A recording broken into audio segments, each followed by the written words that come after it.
Showing a P0101 code? Here's what it means, and how to kick it to the curb. P0101 means there's a problem with your mass airflow sensor, or MAF for short. This sensor tells your car how much air is entering the engine so it can run smoothly. First, pop the hood and locate the MAF sensor. It's usually right after the air filter box. Make sure your car is off and the battery is disconnected for safety. Start by unplugging the sensor's wiring harness. Next, gently remove the sensor itself. Give it a close look. If it's dusty or dirty, that could be the problem. Grab some MAF cleaner spray. Never use regular cleaners. And give it a gentle clean. Let it dry, reinstall, and plug everything back in. Reconnect your battery, start the car, and see if that check engine light is gone. Still there?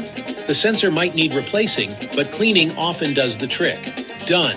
You just DIY'd your way past P0101. Like and follow for more easy car fixes.